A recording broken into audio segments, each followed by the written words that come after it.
Action. How you guys doing? Welcome to another episode of Rotten Apples Film Review. I'm your host, John Galligan, and today we got a special treat. We got my brother in the house to help us review the 1977 amazing classic Star Wars. I feel like we should just jump into it, kind of like the way the John Williams score just. That's where you see a lot of the what makes the Star Wars film special is right from the beginning. You have this crash, this big orchestra that comes in, and it showcases a big part of the Star Wars franchise, which is contrast. Right. Because by the time the crawl's over it, the music dwindles down into this pianissimo, very soft sort of fade out into space, and then it erupts into a chase sequence. Right. The blockade runner and the Star Destroyer. Exactly. Yeah, hunting it down and being when this came out, I'm a little bit older than him. I don't know if you could tell who's older here. A lot of people have, but I think when that came out, I can remember as a young kid. I mean, probably before he was born. I'm only about 3.5 years older than him. So these memories are like really like in the beginning of my childhood. But I remember Buck Rogers being like a very popular thing when I was very young. So when Star Wars came out in 77, which was before I was born also, but when it came out in 77, it definitely changed the scope of space fantasy film, sci-fi film. It definitely brought it to a level where it didn't, movie studios didn't think they can hit this. George Lucas really not only did he raise the bar, but he was innovative with a lot of the special effects that he pretty much invented, which is why ILM exists, and because Lucas is, his genius is on full display. And I think A New Hope, while your favorite is Empire, I think Empire is definitely the strongest of all of them, but A New Hope has something that one doesn't have. It has this almost like a bravado where you can tell the filmmaker himself is putting himself out there as if to say, look at what I can do. This is my ability. And it's really something to behold, I think. Yeah, A New Hope really shines in so far as focusing on a vagueness. It gives you more of an opportunity to get kind of swept into the world and project yourself into the heroes and the characters. There isn't a teenager alive in that time frame and that time period or in generations since who could not possibly relate to Luke, to his crisis of leaving home and when he gets to stay to help his family out and the bigger world out there beyond him, beyond his childhood. And that's something that captured all of our wonder. Right. And by leaving certain things so vague, it allowed us to kind of project that onto it.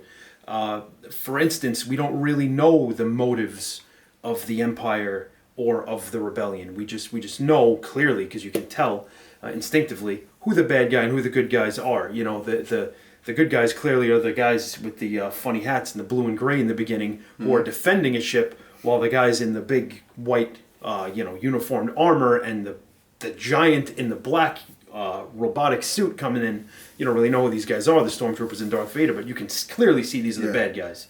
And they do a good job of maintaining that throughout, but without giving you an underlying politics behind the reasons why these are the bad guys and good guys, and let you infer that struggle onto your own, which is really cool and really nicely done, especially for such an ambitious project. Yeah, maybe because I saw it when I was young, I thought the villain was Uncle Owen. Because he wanted him to stay there, and I wanted to see Luke go on an adventure. I mean, I wanted him to fight this robot-looking thing. I thought Vader was a robot. I didn't. When I first saw it, I didn't think there was a man in that suit. His voice sounded funny. It turns out it was James Earl Jones. Where are those transmissions you intercepted? What have you done with those plans? He's a powerful voice actor. I mean, it's an excellent choice for the voice too, because David Prowse played it originally, and he actually voiced the lines in the scenes. He wasn't just miming.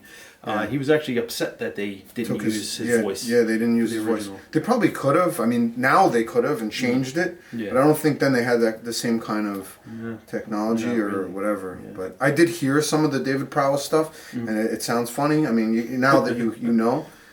Captain Antilles is in that opening scene too, which is Wedge's, I guess, father, which is a kind of a cool little thing. It starts off and then Yeah, Wedge is the only non-core character to make it through pretty much all the films. yeah, Right? because he's in all of the films. Yeah.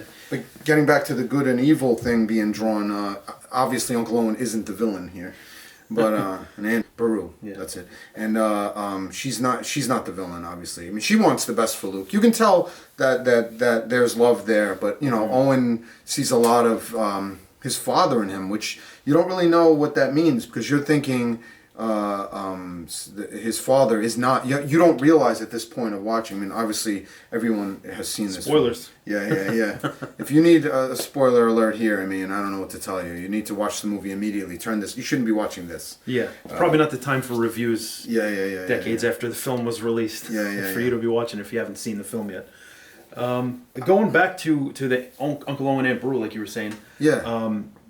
He saw too much of his father in him, and it turns out as we come to learn that his suspicions actually were true. I mean, he didn't want him to go, and maybe if he didn't go, this whole thing wouldn't happen. I mean, he wouldn't have saved the galaxy, but at the same time, there was a lot of inner things. Yeah. It hints at the greater story.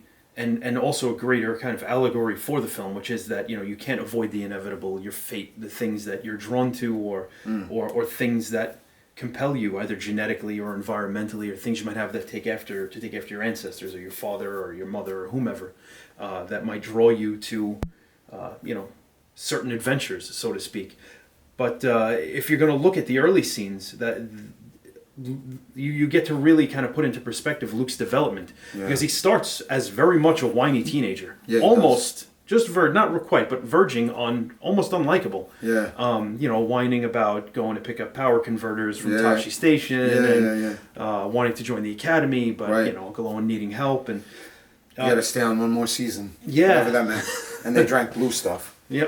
Yep, blue milk. That was before Gatorade existed, so there was no blue drinks. A lot of this stuff, man. If I mean, like I said, this was before I was born. But if you grew up in the '80s, a lot of this stuff was, that I mean, you take for granted now, I guess. But drinking blue milk and stuff like that, and having a laser sword, as Luke comes to call it in the Last Jedi. But that's another review we'll have to give another time. But I don't think we have enough time in a day to review Last Jedi and others. With all the things I would have to say on that film. But it's lightsaber. Yeah. I think we could speak to the power of something so evil as the Death Star, which is definitely something in cinema that was never seen before, where it destroyed a whole planet, and that was really something. It also shows how they. I'm not really sure the technique they used to get such small models to look so large, but it really brought you a sense of being in a broad, vast space, and that technology didn't really exist before. You had very campy versions of this by people, swinging paper plates around with strings, essentially on, blackboards with holes punched in it so lights could come through and it looked like stars. What they did was above and beyond anything in the era, and it really set the tone going forward. It also, from a filmmaking perspective, they needed such a large, villain, a large weapon for the villains, because what George Lucas wanted for the film was everything to be faster and more intense, which sounds a lot like a lot of modern films, like a lot of the Marvel franchise, which are comic booky, and that's what they're intended to be. They're great films. I happen to love them. But it's different from what Star Wars is doing, because I feel like a lot of modern films tend to edge towards that Michael Bay, everything's fast-paced, you never get a break, everything's an explosion, everything's leading to an explosion or a jump scare or something fast. Whereas Star Wars, A New Hope, Star Wars, when it came out, at the time was considered by critics to be overly fast-paced, a lot like how critics talk of Michael Bay-type productions now. But what Star Wars did was something I mentioned earlier. They contrasted things. You had this opening with a fight sequence, and you had the big Death Star run, and the whole sequence on the Death Star with all the protagonists and Darth Vader, and the kind of cat and mouse that was going on to save Princess Leia and get off. But you also had something around 10 minutes of the droids wandering through the desert trying to find their way.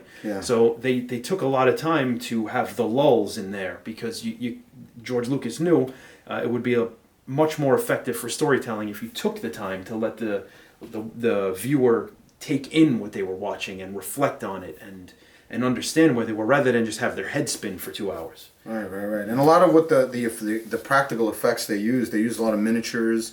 They had some very talented people, man. They had some of the most in the industry, the most talented people. I think it's Elm Street Studios in London where they had, and those guys were really in disbelief when they were there, because a lot of them didn't really know what was going on or what this was going to be. So their imagination really wasn't able to understand Lucas's vision. They just kind of went with it. Kenny Baker is famous for saying, he was talking to one of the crew and they had no idea what was going on at all. R2-D2 is Kenny Baker. And they used miniatures for this. And Lucas also didn't think he was going to make other films. So when this came out, it was just called Star Wars. It wasn't called A New Hope. He didn't know that there was going to be other films. He thought, this was going to be it, and that would be, it would be done. And a lot of the actors too, he would tell them, kind of famously and infamously, he would tell them when they were acting faster with more intensity. That's actually what he would tell them as they were acting. As you could probably see if you ever watch any of these documentaries of behind the scenes making of Star Wars. Mark Hamill and Harrison Ford always referenced that Lucas's directing was always faster with more intensity, and then they would do it and joke with him. But not only did the movie set the tone for films itself, but it took on a whole life of its own. It became pop culture. It became, everything: T-shirts, clothing, toys. Even the toys, they didn't really think that was going to happen. And the toys, with the launch of the toys, that took time, so they couldn't keep up, so they were sending people like vouchers to get their toy when it was made, because it was like everything was back ordered. The movie definitely changed cinema. I think Star Wars, as many of you know, and a lot of you watching, I'm preaching to the choir. All of you know that Star Wars is what it is. It changed cinema, and it's definitely an amazing film with amazing actors. Alec Guinness, who I think he's very famous for not really understanding the film at all. The guy was in The Bridge on the River Kwai, which is a fantastic film. Very much a classic actor, film actor. A thespian, if you will. Yeah. And he's in this movie with guys with helmets and playing essentially a space wizard. Really.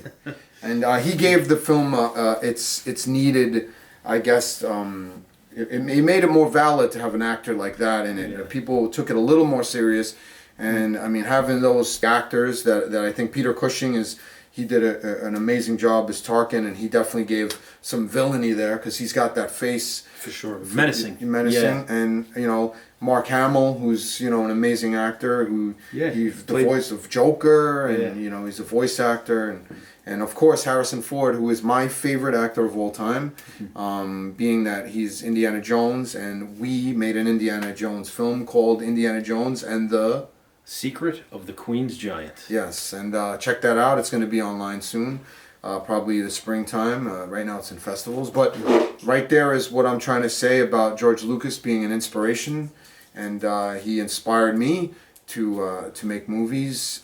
I was probably impacted by John Williams' score for for the entire series, but for this film in particular. I feel it's hard to say because of how many amazing works he's put together. I'd say this is his best. I once, very not known to anybody except for my girlfriend, I told her recently that I was listening to the soundtrack, because that's what I do. I'm that big of a nerd, as I listen to the soundtrack to Star Wars occasionally. And I said, I realize that the sounds of Star Wars capture every emotion I've ever felt at some point or another. It's probably because I watched those films growing up and I can relate so much to it, and there's so many concepts in the film that are relatable. Right. And that's why it's had such a long-standing reputation as being a great piece of cinema. But one thing that often gets overlooked because John Williams is so great is the sound design. I think it's the same guy who did E.T. and a number of other films. Ben Burt, I'm pretty sure is his name. You have to understand, from a person who's worked on Foley on projects, that when you're creating natural sounds, footsteps or forks on plates or doors opening and closing or anything, suits ruffling, these are things you have a reference for. But when you have this, creative director, this artistic director coming in and saying, I have this guy and he's a 7-foot tall dog man. He doesn't speak in words and he has a right. As the sound designer, Ben Burtt had to figure out how to make that sound, and I think for Chewbacca he used a grizzly bear as part of the underlying tones, the guttural, low growls of a grizzly I had already bear. used like a bunch of different. Right. I'd like to use a grizzly and a dog and Use a more. tiger, and you like combine them, something like that. Right. But I definitely know I used a grizzly. That was like the thing. But there's all different noises. There's like the roar, and then there's Right. and the laugh.